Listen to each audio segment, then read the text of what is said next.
Bonjour à tous, une petite vidéo assez courte.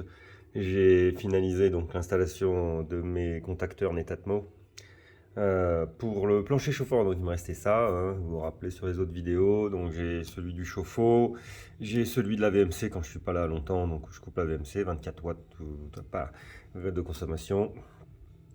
J'ai toujours le contacteur Netatmo pour faire le mode hors gel avec une phase qui va directement dans le régulateur du plancher chauffant.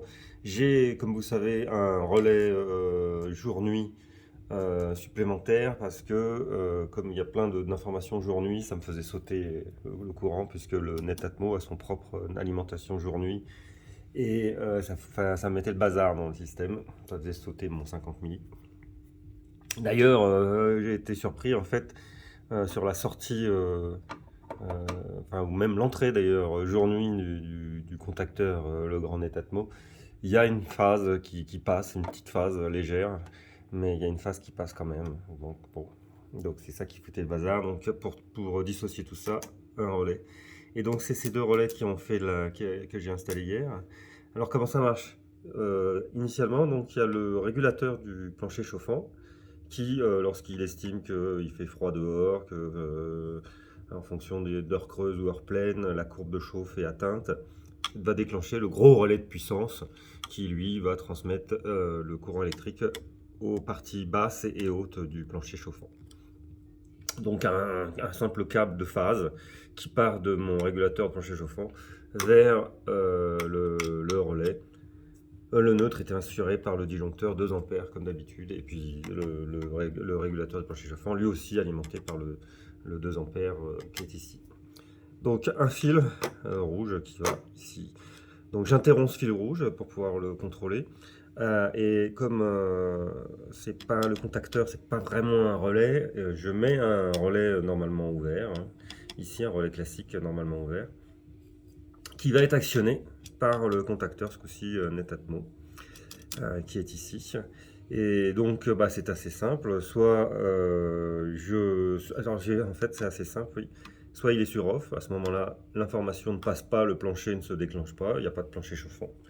Soit il est sur on permanent, à ce moment-là l'information passe, donc dès que le régulateur du plancher chauffant estime qu'il faut chauffer le plancher, l'information passe au niveau du relais et déclenche le relais de puissance.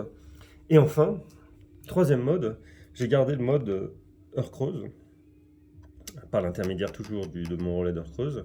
J'ai gardé le mode heure creuse avec une entrée ici, là, au niveau du Netatmo, du contacteur Netatmo.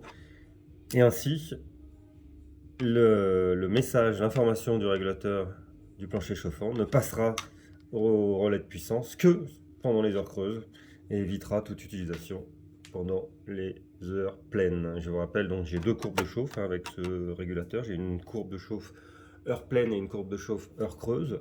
Mais quand je suis pas là, si vous voulez vraiment que ça ne fonctionne que en heure creuse, parce que même s'il fait froid, même s'il fait très froid, parce qu'il se déclenche en heure pleine que s'il fait vraiment froid, et j'aurai cette possibilité grâce au contacteur Netatmo. Voilà ce qui finit mon installation au niveau du panneau électrique, du tableau électrique. J'ai déjà les lumières aussi, j'en ai 3. J'en aurai que 3 au final, parce que j'ai mis des lumières Netatmo uniquement dans les grandes pièces, les deux chambres du haut et la grande pièce ici, et uniquement pour pouvoir les contrôler à distance pour faire un simulateur de présence en fait. Donc dans les toilettes, la salle de bain, etc. Ça ne m'est pas utile. Et il me restera donc plus que le module, vous savez, le module VMC là, dont on a parlé déjà, à installer, qui permet d'avoir 2 vitesses, alors que ma VMC pour le moment n'en a pas. C'est une VMC assez moderne, donc au niveau de du boîtier ventilo VMC lui-même, il y aura les 2 vitesses. Mais j'ai pas cette possibilité au niveau, j'ai pas un interrupteur ni de panneau de contrôle pour pouvoir le faire pour le moment.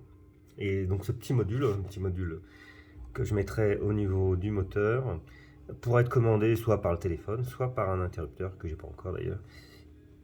C'est ce que je suis en train de regarder, mais j'ai pas trouvé encore les interrupteurs sans pile, les je sais pas quoi là. Donc pour le moment pas trouvé, ça n'a pas dû être sorti, ça n'a pas dû sortir encore. Il y a un petit module aussi qui va sortir là, comme celui pour les lampes là, qui permettra d'actionner les portails. Il devait sortir cette année, enfin on est en 2023, donc il sortira je crois en juillet 2023 ou quelque chose comme ça d'après les forums. Voilà, écoutez, bon week-end à tous.